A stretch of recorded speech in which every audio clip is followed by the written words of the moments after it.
Hello guys, मी Arvind Dagar, welcome to your own channel property providers. आपका स्वागत है फिर से आपके चैनल पे।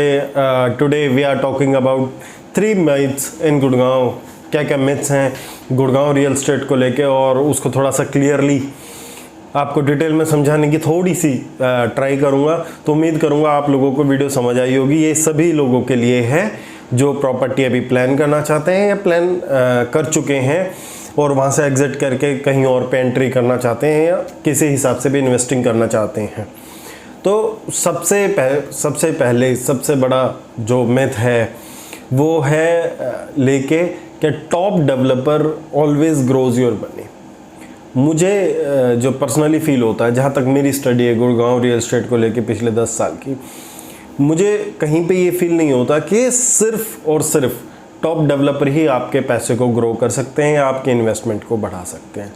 क्योंकि हमारे सामने बहुत से ऐसा एग्जांपल्स हैं जहाँ पे जो मिडिल लेवल के, जो मीडियम लेवल के एवरेज बिल्डर्स हैं, उन्होंने गुड़गांव में बहुत अच्छा काम किया है, अपना नाम इस्टेब्लिश किया है। और जो बड़े बिल्डर्स के लिए काम करते थे, उनका कंस्ट्रक्शन संभालते थे या कुछ भी करते थे, उन लोगों ने अपना नाम इतना इस्टेब्लिश किया और अच्छे लोगों को रिटर्न दिए हैं, टॉप डेवलपर से भी ज़्यादा अच्छे रिटर्न दिए हैं। एग्जांपल के लिए जैसे मैं आपको बता देता हूँ, वैसे मुझे प्रोजेक्ट्स का नाम नहीं लेना चाहिए पब्लिक डोमेन में, तो कुछ न्यू गुड़गांव के प्रोजेक्ट्स हैं बहुत बड़े बिल्डर के, जो कि इंडिया का ही सेकंड डेवलपर भी बोला जाता है गोदरेज के बाद जिसका नाम आता है।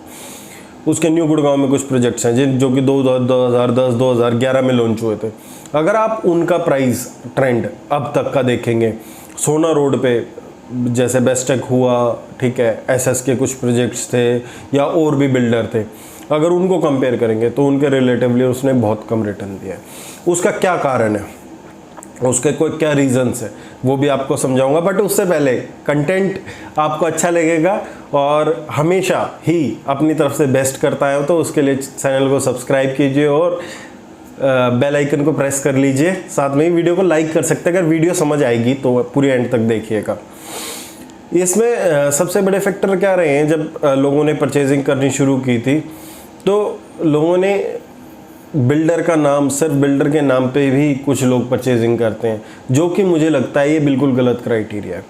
हम लोगों को देखना है क्या सप्लाई है, क्या डिमांड है, क्या लेआउट्स हैं, किस एरिया में कैसे डेवलपमेंट चल रही है, ठीक है। अगर कोई चीज़ उसी रेट पे आपको न्यू गुड़गांव मिलती है, कोई चीज़ उसी रेट पे आपको एसपीआर रोड, एक्सटेंशन रोड मिलती है, एसपीआर पे मिलती है, एक्सटेंशन पे तो नहीं मिलेगी, पे सोना रोड पे मिलती है, तो ऑब्वियसली आप लोगों को ये एरिया ज़्यादा कंसिडर करना चाहिए। हालांकि चाहे कोई रिनॉन और बहुत बड़ा डेवलपर क्यों ना हो, हाँ, कंसेप्ट आपको जो प्रॉपर्टी का कंसेप्ट है वो बिल्कुल क्लियर होना चाहिए। अगर आप लोग ये सोच के ये सारी चीज़ें देख के इन्वेस्ट करोगे तो सिर्फ और सिर्फ डेवलपर कभी भी मायने नहीं रखता हर एक प्रोजेक्ट के लिए। हाँ, बट एक फैक्टर रहता है, जो टॉप डेवलपर या किसी के साथ भी आप इन्वेस्ट करते हो तो वहाँ पे आपका मनी जो सेफ है ना, वो सेफ्टी आपकी, जैसे आप मिडिल लेवल के डेवलपर के साथ या जो भी डेवलपर अभी नाम क्रिएट नहीं हुआ, आप जो नए आ रहे हैं उनके साथ करोगे तो आपको ये रहेगा कि मेरा पैसा रह रहा, अप्रूव्ड प्रोजेक्ट्स हैं सारे हैं तो 70% सेफ है। वहाँ पे आपको लगता है कि मेरा 100% सेफ है। बट अगर आप इन्वेस्टमेंट कर रहे हैं तो आपको रिस्क रिवॉर्ड रेशो लेके ही चलना आपको चाहिए मेरे हिसाब से। दूसरा पॉइंट है, हम लोगों को क्या देखना चाहिए, एक मिथ ये भी है गुड़गांव में, क्या एप्रिसिएशन हमेशा डेवलपिंग एरिया में होती है। इस स्टेटमेंट को गुड़गांव ने बिल्कुल ही रॉन्ग प्रूफ किया है। क्योंकि हम लोग जहाँ पे देख रहे हैं डेवलपिंग स्टेज में, जैसे कि अभी आज से नहीं, द्वारका एक्सप्रेसवे पे कब से इन्वेस्टमेंट शुरू हो रखी है, करीबन 7-8 साल से लोग इन्वेस्ट कर रहे हैं प्रोजेक्ट्स में, सब कुछ कर रहे हैं। तो जो उस टाइम तो और आज के टाइम में रेडी टू मूव होके मिले हैं, उनका बहुत ज़्यादा एप्रिशिएशन कुछ नहीं है। वहीं पे उस टाइम पे एक्सटेंशन रोड पूरा मैं ये नहीं कह रहा क्या ये डेवलपिंग नहीं था, बट स्टिल अभी तो पूरा डेवलप्ड है। और उस टाइम पे भी उस एरिया से बहुत ज़्यादा डेवलप था। बट जिन लोगों ने यहाँ पे इन्वेस्टमेंट की, जिन लोगों ने एसपीआर पे इन्वेस्टमेंट की, जिन लोगों ने उस टाइम पे सोना रोड पे इन्वेस्टमेंट की, उनकी इन्वेस्टमेंट कहीं ज़्यादा ग्रो हुई है।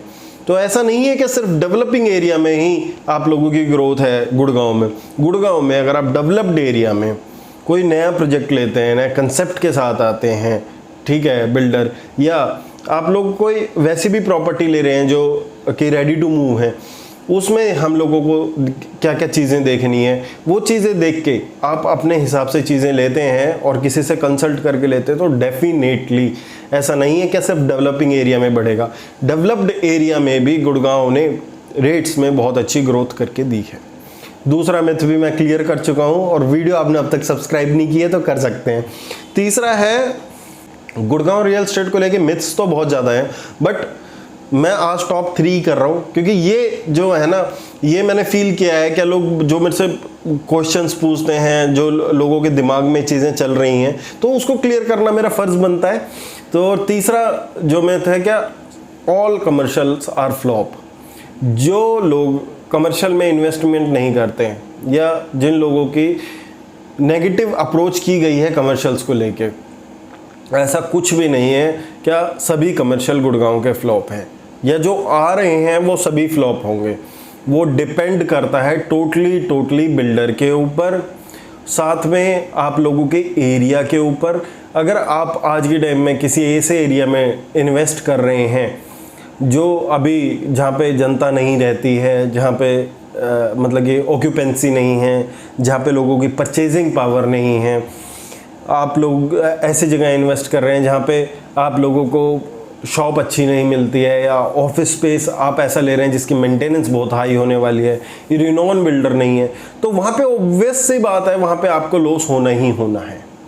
अगर हम सोना रोड के एग्जांपल ले, सारे मॉल, चाहे आप कोई भी लो, ILD रहे या ओमेक्स, सब कोई इतना अच्छा नहीं चल रहा जितना रीच चल रहा है। अगर आप एरिया मॉल देखोगे गुड़गांव यहीं पे सेक्टर 69 में, तो he is doing really well. क्यों? क्योंकि 1 इंच भी उसका खाली नहीं है, सभी लीजिंग है। बिल्डर बहुत पहला दूसरा प्रोजेक्ट था बिल्डर का, अच्छा करके दिया है, लीजिंग अच्छी करके दी है, मेंटेन अच्छा करके दिया, प्रॉपर्टी अच्छी बनाई है। तो ऐसा नहीं है कि सभी प्रॉपर्टीज फ्लॉप है, बट आप लोगों को अपना ड्यू डिलिजेंस करके और ये सारी चीज़ें देख के ही अपनी प्रॉपर्टी प्लान करनी चाहिए। उम्मीद करता हूँ मैं आपकी ज़िंदगी में कुछ वैल्यू ऐड कर पाऊंगा। मिलते रहेंगे अगली वीडियोस में। आज शाम का सेशन है मेरे टेलीग्राम चैनल लिंक पे, तो आप टेलीग्राम के चैनल का लिंक डिस्क्रिप्शन से कर सकते हैं डाउनलोड और जुड़ सकते हैं मेरे साथ। धन्यवाद।